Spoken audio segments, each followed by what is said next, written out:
Hey guys, welcome back to my channel. तो इस video में हम लोग सीएसएस सिलेक्टर्स के बारे में देखेंगे। तो सिलेक्टर का क्या रोल है to decide where to apply the effects, मतलब कुछ भी हम इफेक्ट्स लिखते हैं वो इफेक्ट्स कहाँ पे अप्लाई होने चाहिए, वो किसकी मदद से हम देखते हैं, सिलेक्टर्स की मदद से। तो ये सिलेक्टर्स के लिए क्या है, ये सिंटैक्स है, style equals to attribute value. लेकिन हमें इनलाइन में सिलेक्टर देने की जरूरत नहीं है, क्योंकि जो भी हम कमांड इनलाइन में लिखते हैं, जो भी इफेक्ट्स इनलाइन में देते हैं वो ऑलरेडी उसी एलिमेंट के लिए होता है, वो उसको हम किसी और एलिमेंट के लिए अप्लाई नहीं कर सकते। तो हमें ज़रूरत नहीं है सिलेक्टर इनलाइन को देने की। हम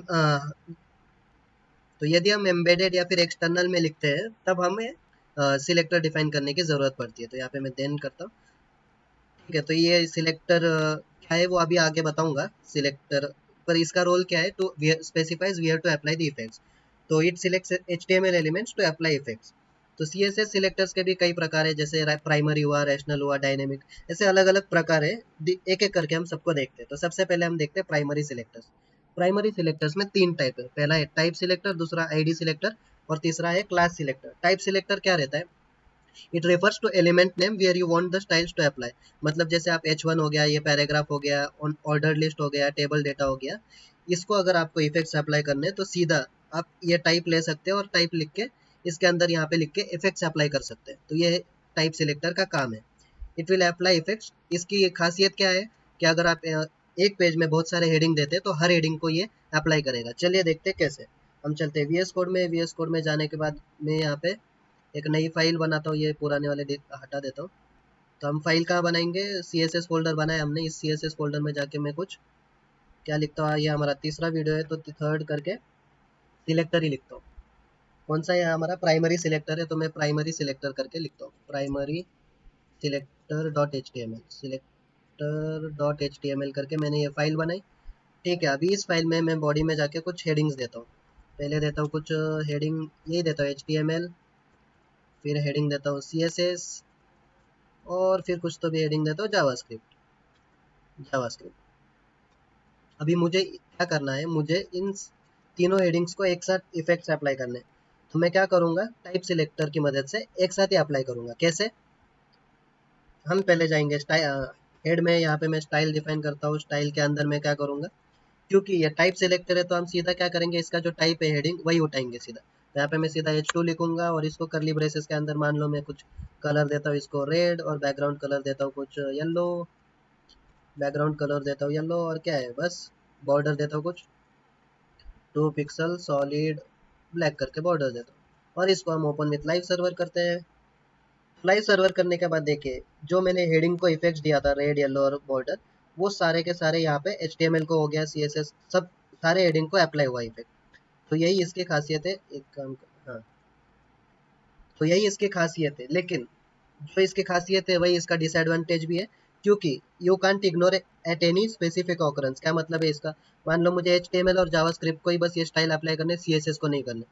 तो CSS को ऐसा पॉसिबल ही नहीं है, इसकी मदद से क्या हम कर ही नहीं सकते। इसीलिए ये इसकी डिसएडवांटेज है। या फिर मैं यहाँ पे कुछ हेडिंग देता हूँ वेब टेक्नोलॉजीज करके, वेब टेक्नोलॉजीज, और मुझे इस वेब टेक्नोलॉजी को अलग चाहिए इफेक्ट्स, लेकिन फिर भी मैं नहीं कर पा रहा। क्यों, क्योंकि ये टाइप सिलेक्टर सारे ही ऑकरेंस को एक साथ इफेक्ट्स देता है। तो इसकी डिसएडवांटेज को दूर करने के लिए हमारे पास क्या है, आईडी सिलेक्टर। आईडी सिलेक्टर क्या करता है, हम इसको यूज डिफाइन करते हैं यूजिंग हैशटैग रेफरेंस नेम की मदद से। जैसे मान लो कुछ हेडिंग रही हमारे पास H1 आई, और आईडी हम किस में देते हैं, आईडी एट्रीब्यूट के अंदर। आईडी एट्रीब्यूट के अंदर मान लो मैंने यहाँ पे हेडिंग दी, तो फिर इसको एक्सेस करने के लिए मैं क्या करूंगा, हैशटैग हेडिंग करके यूज करूंगा। और इसका क्या एडवांटेज है कि you choose effects only for the element that you need. जिस एलिमेंट के लिए हमें इफेक्ट्स लगाने, उसी एलिमेंट के लिए हम इफेक्ट आईडी दे के इफेक्ट दे सकते हैं। और हर एलिमेंट की सिर्फ ओनली वन आईडी है। पहले ये वाला पॉइंट देखते हैं। मान लो मुझे वेब टेक्नोलॉजीज के लिए, क्योंकि ये हमारी हेडिंग है तो इसकी फॉन्ट वेट और थोड़ा ये बड़ा करना है, तो इसको मैं क्या करूँगा, हेडिंग को क्या करूँगा, आईडी दूंगा। आईडी कुछ देता हूँ मैं, टाइटल करके आईडी देता हूँ। और आईडी यहाँ पे मैंने टाइटल दिया। और इस आईडी को हम एक्सेस कैसे करेंगे, यूजिंग हैशटैग। मैं पहले हैशटैग लिखूंगा, फिर जो आईडी दी है टाइटल, टाइटल लिख के फिर करली ब्रेसेस में मुझे मान लो इसका टेक्स्ट अलाइन सेंटर रखना है, तो टेक्स्ट अलाइन सेंटर रखूंगा।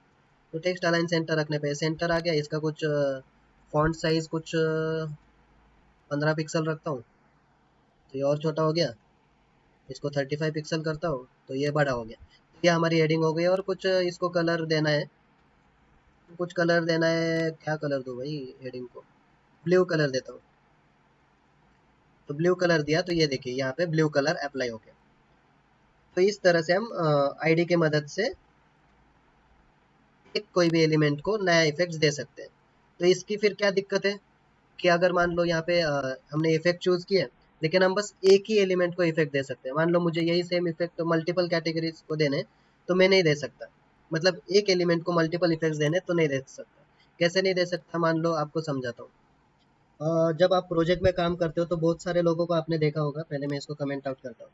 वो कैसा लिखते हैं, स्टाइल्स कैसे लिखते हैं, बैकग्राउंड के लिए अलग इफेक्ट्स डालते हैं। तो यहाँ पे मैं लिखता हूँ कुछ हैशटैग बैकग्राउंड करके, बैकग्राउंड इफेक्ट्स करके डालता हूँ।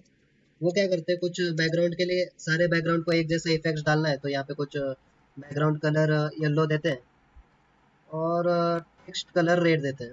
तो टेक्स्ट कलर रेड देने के लिए कलर में रेड देता हूँ। सॉरी, बैकग्राउंड के लिए बैकग्राउंड ही रखते हैं हम। और मान लो वो क्या करते हैं, फिर बैकग्राउंड के लिए एक इफेक्ट डालना है, फिर टेक्स्ट के लिए अलग इफेक्ट डालना है तो टेक्स्ट के लिए वो अलग आईडी बनाते हैं। तो टेक्स्ट इफेक्ट्स ऐसे करके बनाते हैं। अभी मुझे क्या करना है, तो यहाँ पे मैं टेक्स्ट के लिए कलर लिखता हूँ। ये आपको एग्जाम्पल के लिए समझा रहा हूँ। कलर में रेड लिखता हूँ। अभी मुझे क्या करना है, ये बैकग्राउंड इफेक्ट्स और टेक्स्ट इफेक्ट्स ये दोनों इफेक्ट्स इस हेडिंग को डालने। तो क्या मैं डाल पाऊंगा? इसको आईडी में क्या लिखता हूँ, अभी बैक इफेक्ट्स लिखता हूँ फिलहाल के लिए। बैक इफेक्ट्स, तो बैक इफेक्ट्स डाला तो बैकग्राउंड इफेक्ट्स तो डाला, लेकिन मुझे इस कलर को भी रेड इधर देना है। तो अगर मुझे देना है तो हो सकता है अगर मैं दूसरी आईडी लिखूँ यहीं पे सेम आईडी इक्वल्स टू क्या टेक्स्ट इफेक्ट्स करके लिखता हूँ, तो क्या ये इफेक्ट अप्लाई होगा? नहीं होगा अप्लाई। आप देख सकते हैं यहाँ पे देखिए कुछ कलर रेड हुआ नहीं है, मतलब इफेक्ट्स अप्लाई नहीं हुआ। ठीक है, तुम बोलोगे ये दो आईडी लिखने के बजाय क्या कर, इसको कट कर।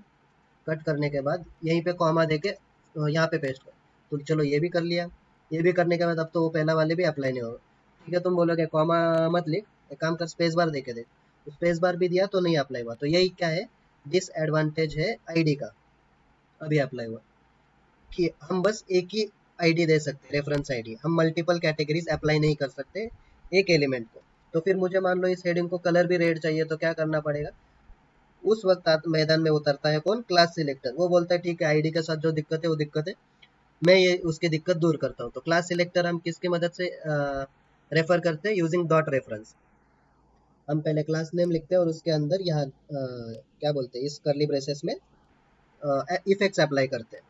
तो क्लास नेम जैसे हम आईडी के लिए क्या लिखते हैं, यहाँ पे आईडी लिखते हैं, वैसे ही क्लास के लिए हम क्या लिखेंगे। एक काम करता हूँ, इसको कॉपी करके कंट्रोल सी करके इसको कमेंट आउट कर देता हूँ ताकि ये कोड भी आपके पास रहे। इसको मैंने कमेंट आउट कर दिया। अभी यहाँ पे मैं आईडी की जगह क्लास देता हूँ। अभी मैंने क्लास दिया, क्लास बैक इफेक्ट्स। यहाँ पे क्लास मैंने क्या बोला है, किसकी मदद से एक्सेस करते हैं? डॉट की मदद से। तो यहाँ डॉट बैक इफेक्ट्स दिया तो क्लास येलो कलर आ गया बैकग्राउंड का। यहाँ पे भी मैं डॉट लिखता हूँ क्लास अप्लाई करने के लिए। तो अभी क्लास यूज करने का क्या फायदा है कि हम मल्टीपल कैटेगरीज दे सकते हैं एक ही एलिमेंट को। मान लो मुझे इस वेब टेक्नोलॉजीज को ही क्या करना है, कलर भी रेड देना है। तो मैं यहाँ पे सीधा क्या करूँगा, back effects space text effects लिखूंगा। जो हमें आईडिया अलाउ नहीं कर रहा था वो क्लास करके दे रहा है। तो बैक इफेक्ट्स टेक्स्ट इफेक्ट्स डाला तो देखिए कलर भी इसका रेड हो गया और बैकग्राउंड येलो हो गया। तो इस तरह से हम क्लास की मदद से मल्टीपल क्लासेस दे सकते हैं एक एलिमेंट को। और ज़रूरी नहीं है कि ये एक ही सीक्वेंस में हो, मतलब ये टेक्स्ट इफेक्ट्स आप पहले लिखो बैक इफेक्ट्स बाद में लिखो तो भी काम करेगा, सीक्वेंस मैटर नहीं करता है। अभी इसके एक दिक्कत है कि क्लास क्या है, एक कीवर्ड है जो अदर प्रोग्रामिंग लैंग्वेज भी यूज़ करती है। जैसे जावास्क्रिप्ट हो गया, टाइपस्क्रिप्ट हो गया, तो वहाँ दिक्कत आता है। तो जब हम जावास्क्रिप्ट सीखेंगे तब इसकी दिक्कत कैसे दूर करेंगे वो मैं उस वक्त बताता हूँ। तो ये हो गया हमारे क्या टाइप सिलेक्टर्स, प्राइमरी सिलेक्टर, जिसमें क्या है, पहला है टाइप सिलेक्टर, दूसरा आईडी और तीसरा क्लास सिलेक्टर। अब ये सीखने के बाद तुम बोलोगे, तुम्हारा खुराफाती दिमाग बोलेगा कि ठीक है भाई, अभी मैं क्या करता हूँ, मैं जो तीनों इफेक्ट्स है आईडी क्लास और टाइप, मैं तीनों इफेक्ट्स अप्लाई कर देता हूँ एक सेट ऑफ एलिमेंट्स को। तो अप्लाई करने के बाद फिर कौन सा पहले काम करेगा? तो जिस तरह से हमने कल CSS के वीडियो में देखा था पिछले, वही काम करेगा। इसके भी दो कंडीशन है, अगर डिफरेंट सेट ऑफ इफेक्ट्स रहेंगे तो सारे काम करेंगे, लेकिन अगर सेम सेट ऑफ इफेक्ट्स रहेंगे तो ये क्या करेगा, पहले आईडी को प्रायोरिटी देगा, फिर क्लास को देगा और फिर टाइप को देगा। कैसे देगा देखते हैं आज ये। तो यहाँ पे मैंने ये इसका भी क्लास हटा देता हूँ और क्या करता हूँ, इसको कमेंट आउट करता हूँ। तो मैं क्या कर इसको रहने देता हूँ बैक इफेक्ट्स को, क्योंकि ये क्लास है ना तो हमें एक्सेस करना है। का बैक इफेक्ट्स को रहने देता हूँ, टेक्स्ट इफेक्ट्स को भी रहने देता हूँ। इसको मैं क्या करूँगा, इसको आईडी दूंगा। यहाँ पे क्या करूँगा, आईडी हम कैसे देते हैं, हैश की मदद से। ठीक है, यहाँ पे h2 मैंने क्लास इफेक्ट्स दे दिया। अभी इसको मैं क्या करता हूँ, तो एक काम करता हूँ, इसको मैं पहले कमेंट आउट कर देता हूँ और यहाँ पे hash tag text effects colour red दिया। यहाँ पे मैं इसको आईडी भी दे देता हूँ, क्या h2 को मैं भी कलर देता हूँ। h2 का कलर भी मैं क्या देखता हूँ, कलर रेड था ना, h2 का कलर ग्रीन लिखता हूँ। और क्लास के लिए मैं कुछ और कलर देता हूँ, डॉट टेक्स्ट डैश इफेक्ट्स, नाम भी अलग देता हूँ थोड़ा सा। तो टेक्स्ट और इसको कलर में देता हूँ रेड ग्रीन क्या ब्लू।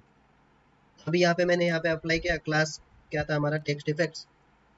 टेक्स्ट इफेक्ट्स यहाँ पे मैं आईडी अप्लाई करता हूँ, आईडी इक्वल्स टू क्या, टेक्स्ट इफेक्ट्स।